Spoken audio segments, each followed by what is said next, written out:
What's up, everybody? Rachel here with Givebutter. Thanks for joining for another success story from the Givebutter community. Today, we are featuring Project Restore Us. They raised over $52,000 for their fundraiser to feed 200 families while saving restaurants this winter. If you are looking for an inspirational fundraiser or a COVID-19 relief campaign, this one is for you. I have Josh here with me, who is going to share why they turned to Givebutter, as well as tips, tricks, and lessons learned along the way. Josh, thank you so much for joining and for sharing your story with the Givebutter fam. Hi, Rachel. It's nice to talk to you today about Project Restore Us and how Givebutter helped us reach our goal during the month of January. I help out as a tech specialist with Project Restore Us, helping tie together all the different platforms we're using. I've been working with the team for about 2 months now, and came in to help with fundraising, a little bit of graphic design, stuff like that.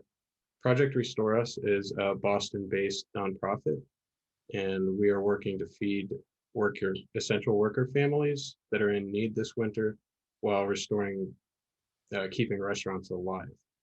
So in Boston, 1 in 7 Boston residents is going hungry right now. This winter, since the pandemic started, 1 in 5 restaurants has already closed. Through this winter, we're expecting that to reach upwards of 50%. Food insecurity in the country has doubled, and this is something that is even higher in some places around the country. So for Project Restore Us in Boston, we have delivered over 215,000 pounds of food this winter. So about equal in meals, and that has gone to 1,725 families. So what Project Restore Us does differently than a food pantry or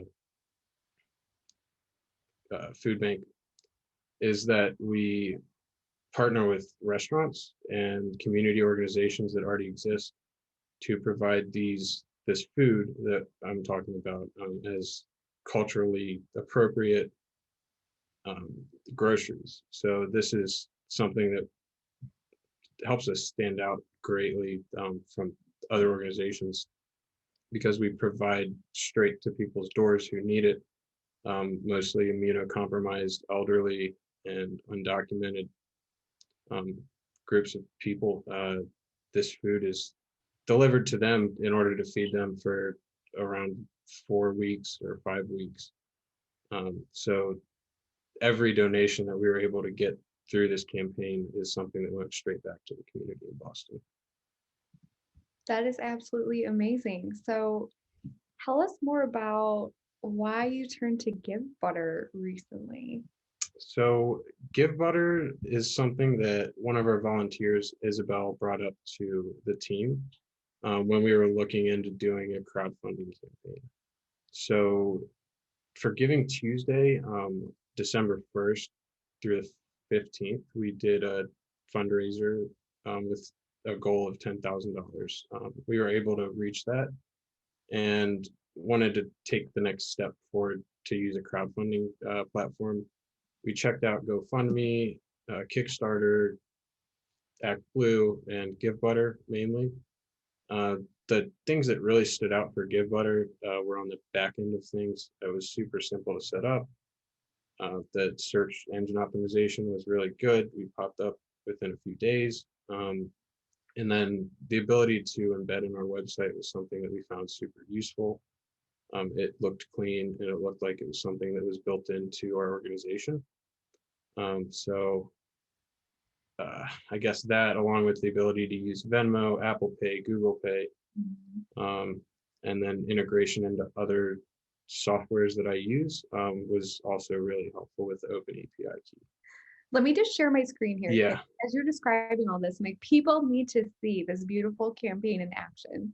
I guess someone donated less than a minute ago. You just got another donation. $3. Okay. But that's amazing, right? Yes, fantastic. You've already surpassed your goal by over $4,000. You have 4 days remaining. Donations are still coming in. You mentioned using a crowdfunding um, fundraising model. And so you can see all your team members right at the top who have their own fundraising pages with number of supporters. And then your story, I thought, was really compelling to read. Everybody who's watching, this would be great to follow along if you're wondering how to craft your story.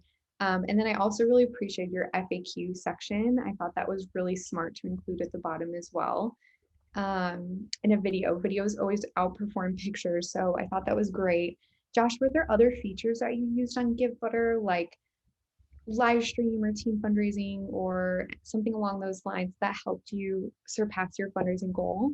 Yes, so the team fundraising feature was useful for us as our team has grown since the start of that fundraiser began. It's about doubled. So Wow. we have had the ability to add team members as our team grows.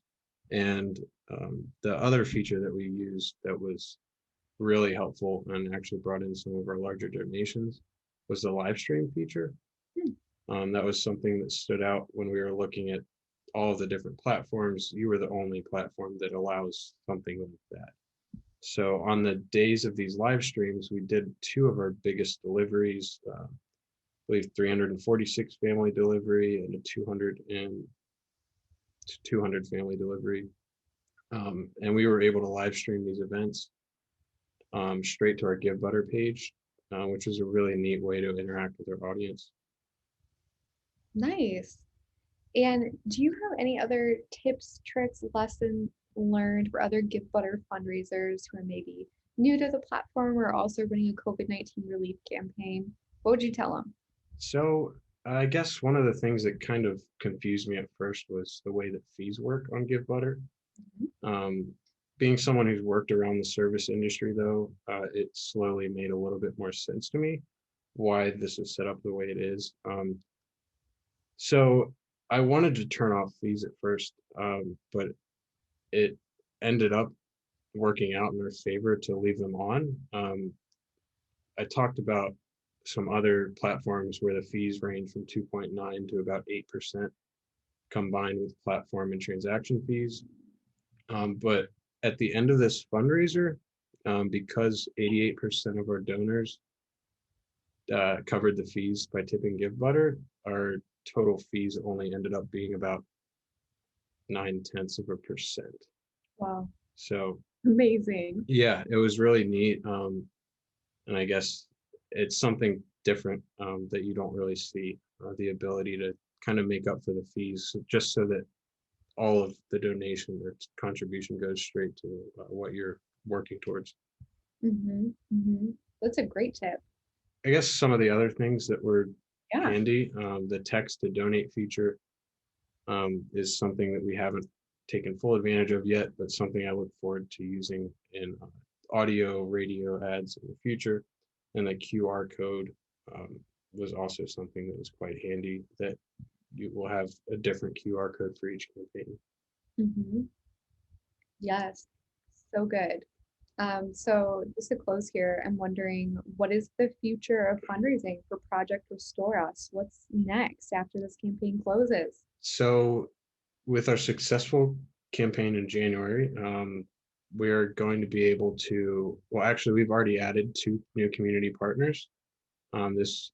These are Boston Community Pediatrics and VietAid, which is a Vietnamese aid organization, and one new restaurant partner, Field and Vine. So we've already begun to do deliveries to these organizations and through Field and Vine. So far, we've delivered 216,000 pounds of food to 1,725 families.